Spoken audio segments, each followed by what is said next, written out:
Hello, everybody. Hello. Welcome back to us here at the Sea of Life, and happy Mother's Day. Happy Mother's Day.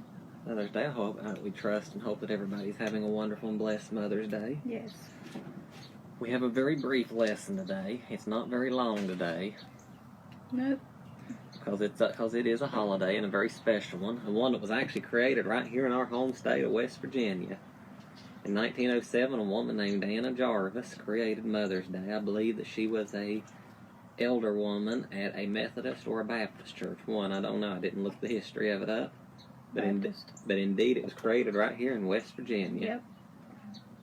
First verse today is Exodus 20:12, which is in the Ten Commandments. It should be very familiar to everybody.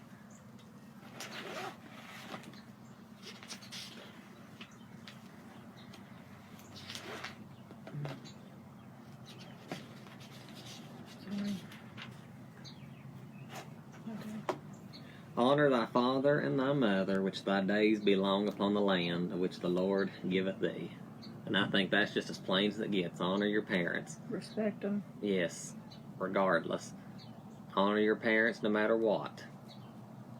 Sometimes, we do understand there are situations where it's best to cut people away, but I continue to love and respect them. Yes. The Bible also says not to provoke your children, which literally means parents aren't to provoke anger among their children either. But that's a lesson for another time. That's the truth. Proverbs 31:25.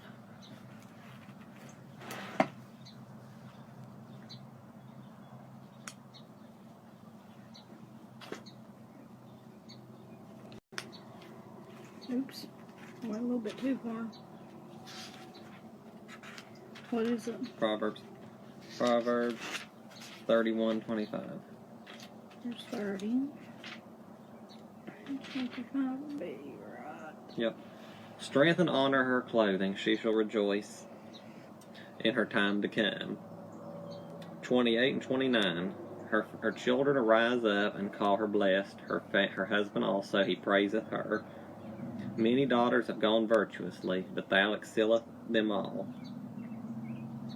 Give her the fruit of her hands, and let her own works praise her in the gates. This actually is several different verses I'd written down, but it's all in the same chapter, Proverbs 31, which is considered the standard Mother's Day text. It describes God's requirements for a mother. While the word perfect is used here several times, the word perfect in this retrospect doesn't necessarily mean perfect as it would today. It's rather good. These are God's directions and commandments to how a mother should be.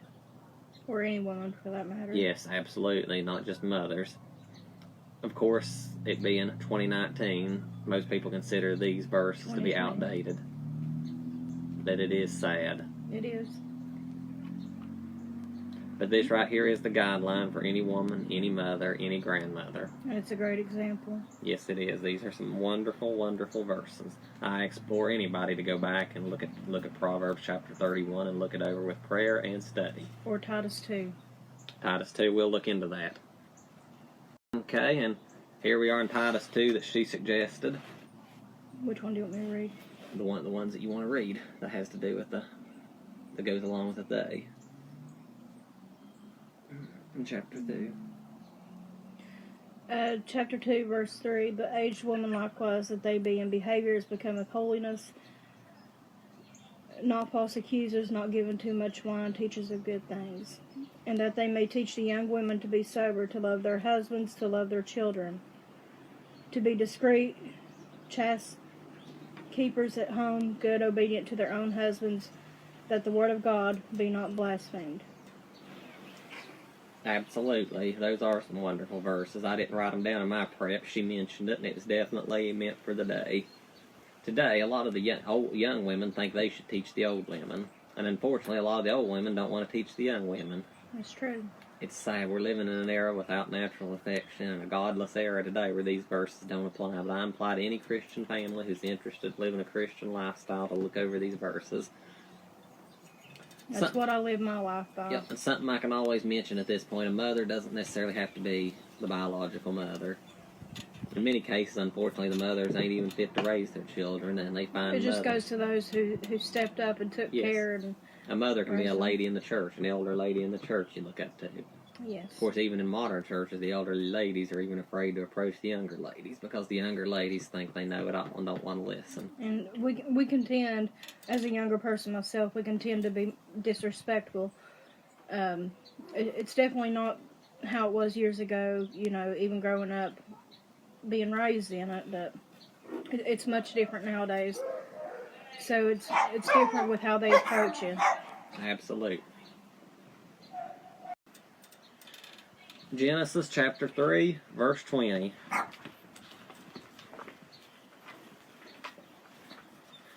And Adam called his wife's name Eve because she was the mother of all living.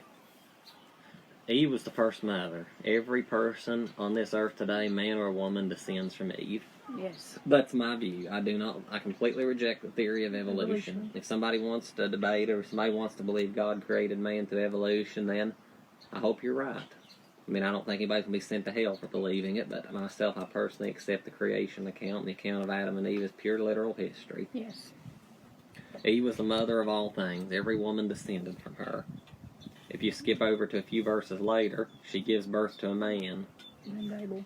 Adam knew Eve, his wife, and she conceived and bare Cain, and she said, I have gotten a man from the Lord. That's what Cain's name literally meant, that I've gotten a man straight from the Lord. And the Bible also tells us over here, and I'm not sure what verse it is, you have to bear with me till I find it, because I didn't write it down. Okay. And God blessed them and said unto them, Be fruitful and multiply and replenish the earth and subdue it, and have dominion over the fish of the sea and over the fowl of the air and every other living thing that moveth upon the earth. The Bible straight up commanded Adam and Eve to have children. I know this is a touchy subject, especially for many, many, many people out there. A touchy subject, because is it a sin for two people to get married and not want to have children? I can't judge that. But myself, it kind of makes you wonder if they're wanting to get married and they say we're going to get married, we're just going to use birth control through our whole marriage. Now, I understand there's situations people can't have kids, or if they have kids, they could die. Or they have some other illness like endometriosis or something like that. Yeah, or they give birth to kids, they'll die from childbirth, so they take birth control. And I'm not condemning birth control either. Every man a judgment of their own. But it's our own. Yes, but it does make me wonder, in my opinion here, it does make you wonder, God commanded husbands and wives to have children. People who get married and decide they're never going to have children, are they acting in rebellion? That's not us to decide. I know, it does make you wonder, though. That's why so many older churches have such issues with it. Yeah. I heard a priest one time say, if a couple wants to get married, but they say we don't want to have children, we're not ready for it, or are they simply wanting to have legalized fornication? Right. Makes you wonder. It's something to pray about for sure. I appeal everybody to pray about it. Always. 1 Corinthians 13:13. Let me get to 13 here. Right there. And now abideth faith, hope, and charity, these three, but the greatest of these is charity. I don't advocate any other translations of the Bible for primary studying, but some translations say the greatest of these is love. Love is charity. And I think that's the end of it all. I mean, there's great things. Faith and hope are great things to have. Everybody should have faith. Everybody should have hope. But the greatest is love. If you ain't got love, you ain't got nothing. That's the truth. Just like I said in my 2 Sundays back, if a person claims to have all these gifts of the Holy Ghost, but they have love, then I think I'd question that. Because I think we all know these hateful people from church that manage to speak in tongues all through the service, then are rude to everybody else. Lord help them, is all I can say, because I don't think it's real. Alright, 1 Timothy 5:8.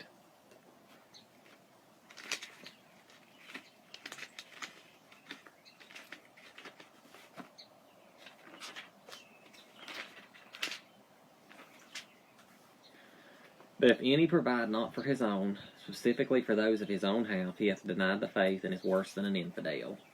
I think this applies a lot more to men than women, but it can apply to women too. But anybody that fails to provide for their own house, especially their children, is worse than an infidel. And an infidel is somebody who's completely rejected God. In this sense, if a mother has children, then does nothing for them, puts herself first, doesn't feed her kids, neglects them and all that, then they're worse than a person who ain't even saved. That's what the Bible literally says here. Like I said, I think this was written more towards men because there's plenty of men that don't refuse to work and let their wives and children starve.